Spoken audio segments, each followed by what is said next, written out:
नमस्कार। आज हम एक ऐसे दौर की बात करेंगे, मौर्य साम्राज्य के बाद का भारत।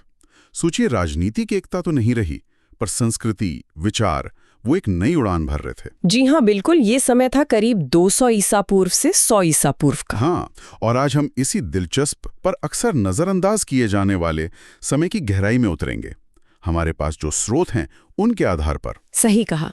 ये वो वक्त था जब मौर्यों का विशाल साम्राज्य ढलान पर था और कई नई क्षेत्रीय ताकतें वो सिर उठा रही थीं। तो आज देखते हैं कि इस उथल-पुथल में भारत का नक्शा कैसे बदला, कौन थी ये नई खिलाड़ी, और हाँ, कला, धर्म, व्यापार, इन्होंने इस युग को कैसे एक अलग पहचान दी।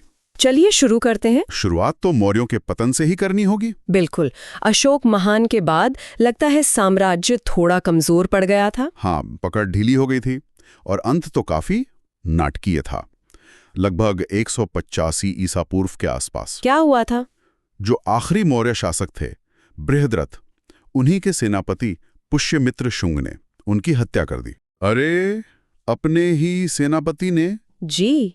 और वहीं से मगध में, मतलब आज के बिहार में, शुंग वंश की शुरुआत हुई। तो ये एक बड़ा मोड़ था। अच्छा, शुंगों के बारे में स्रोतों में कुछ विरोधाभासी बातें भी आती हैं, जैसे पुष्यमित्र का ब्राह्मणवाद को बढ़ावा देना। हाँ, ये बात आती है कि उन्होंने वैदिक परंपराओं को, यज्ञ वगैरह को फिर से महत्व दिया। लेकिन फिर बौद्ध धर्म का क्या? क्योंकि उसी दौर में सांची और भरहुत जैसे स्तूपों का भी तो विकास हुआ। बिल्कुल सही पॉइंट पकड़ा आपने। देखिए, कुछ बौद्ध ग्रंथ जरूर कहते हैं कि बौद्धों को परेशान किया गया, लेकिन जो पुरातात्विक सबूत हैं, जैसे सांची, भरहुत, वहां तो काम और बढ़ा और खूबसूरत हुआ। तो ये दिखाता है कि शायद जमीनी हकीकत ज्यादा जटिल थी। हो सकता है शासक की अपनी पसंद कुछ हो, पर समाज में बौद्ध धर्म की जड़ें गहरी थीं। अच्छा, दिलचस्प है। मतलब इतिहास सिर्फ किताबों से नहीं, बल्कि जमीन से मिली चीजों से भी समझना पड़ता है। एकदम। शुंग काल इसका बढ़िया उदाहरण है।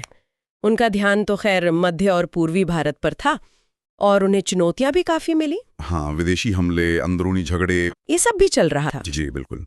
उत्तर पश्चिम से हमले हो रहे थे, अंदर भी विद्रोह थे। फिर भी वो करीब 100 साल तक टिके रहे।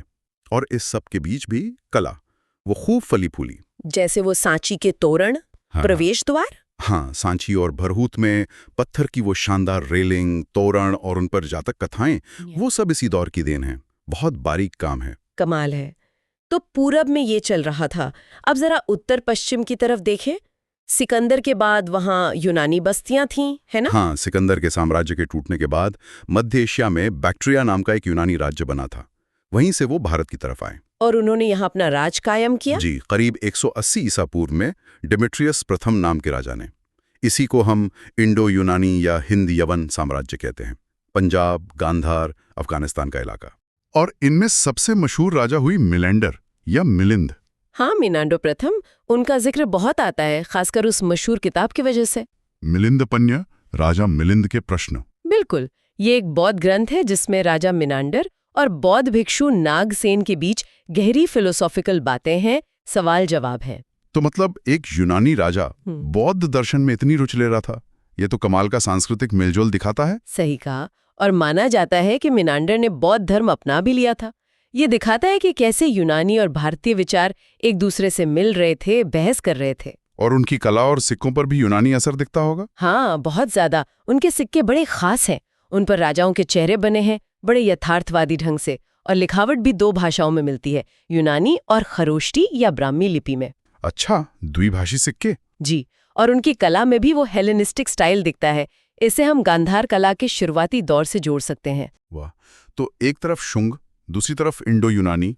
और दक्कन में क्या हो रहा था? दक्कन में उसी समय दक्कन में, यानी आज के महाराष्ट्र, आंध्र प्रदेश के इलाके में, एक और ताकत उभर रही थी, सातवाहन वंश। सातवाहन, हाँ, उनका नाम सुना है। हाँ, वो भी मौर्यों के बाद ही उभरे। जी, मौर्यों के पतन के बाद जो एक खालीपन आया था उसे भरने में और भारतीय संस्कृति को सहेजने में, खासकर आगे चलकर सातवाहनों की बड़ी भूमिका रही। और क्या वो भी धार्मिक रूप से सहिष्णु थे? जैसे शुंगों के समय हमने देखा कि बौद्ध कला भी फल फूल रही थी। हाँ, सातवाहनों के बारे में भी यही कहा जा सकता है। उन्होंने बौद्ध मठों को भी दान दिया, जैसे अजंता, नासिक की कुछ गुफाएं उनके समय की हैं। और साथ ही उन्होंने ब्राह्मणवादी यज्ञ भी करवाए। तो एक तरह का संतुलन दिखता है। और व्यापार, दक्कन तो समुद्र के पास है। बिल्कुल। व्यापार उनके लिए बहुत अहम था। पश्चिमी तट पर उनके बंदरगाह थे और वहां से रोम के साथ और दक्षिण पूर्व एशिया के साथ भी खूब व्यापार होता था। मसाले, कपड़े, हाथी दांत, ये सब चीजें यहाँ से बाहर जाती थी। तो मतलब भले ही देश राजनीतिक तौर पर बटा हुआ था, व्यापार और संस्कृति के तारे से जोड़े हुए थे। एकदम। ये दौर असल में धर्म, संस्कृति और व्यापार के फैलाव का भी था। बौद्ध धर्म को ही लें। हाँ, वो तो फैल ही रहा था। जी, व्यापार के रास्तों के साथ साथ वो श्रीलंका, बर्मा, मध्य एशिया और चीन तक पहुंच रहा था।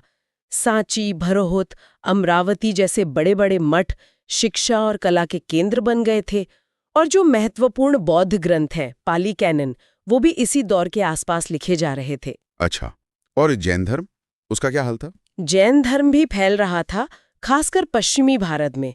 व्यापारियों को उसे काफी समर्थन मिला और अहिंसा का जो उनका सिद्धांत है, उसका समाज पर असर पड़ रहा था। और भाषा, क्या आम लोग संस्कृत बोलते थे या कोई और भाषा पहले से थी? क्या वो और कठोर हुई या व्यापार वगैरह से कुछ बदलाव भी आया? वर्ण व्यवस्था तो मजबूत हुई, पर साथ ही शहरों के विकास और व्यापार ने एक नया वर्ग खड़ा किया, व्यापारियों का, कारीगरों का। इससे समाज में थोड़ी गतिशीलता भी आई। मतलब सिर्फ जन्म से ही नहीं, आपके काम से भी आपकी पहचान बन रही थी। और ये जो विदेशी व्यापार की बात हुई रोम के साथ, ये कितना अहम था? बहुत अहम। रोमन साम्राज्य के साथ व्यापार खूब बढ़ा। रेशम मार्ग भी इसी समय ज्यादा सक्रिय हो रहा था और ये रास्ते सिर्फ सामान नहीं लाते ले जाते थे। हाँ, विचार भी। बिल्कुल, विचार, धर्म, कला, तकनीक, सब कुछ इन रास्तों से फैलता था। तो कुल मिलाकर देखें तो 200 से 100 ईसा पूर्व का भारत राजनीतिक तौर पर शायद थोड़ा बिखरा हुआ, लेकिन सांस्कृतिक रूप से बेहद जीवंत।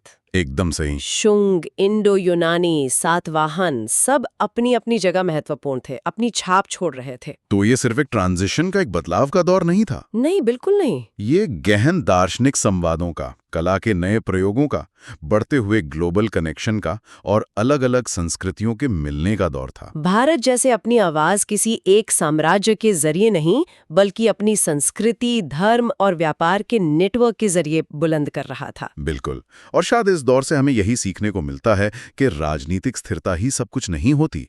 कई बार अस्थिरता के बीच भी सांस्कृतिक और बौद्धिक जीवन न सिर्फ जिंदा रह सकता है, बल्कि नई ऊंचाइयों को छू सकता है और एक ऐसी विरासत छोड़ सकता है जो सदियों तक कायम रहे। ये सोचने वाली बात है जी। और अंत में श्रोताओं के लिए एक सवाल छोड़ा जा सकता है कि कैसे राजनीतिक सीमाओं के बावजूद विचारों का, संस्कृति का ऐसा खुला आदान प्रदान उस जमाने में मुमकिन हुआ। और आज की इस कनेक्टेड दुनिया में सरहदों के पार विचारों का ये बहाव ही कितना प्रासंगिक है, इस पर जरूर सोचेगा।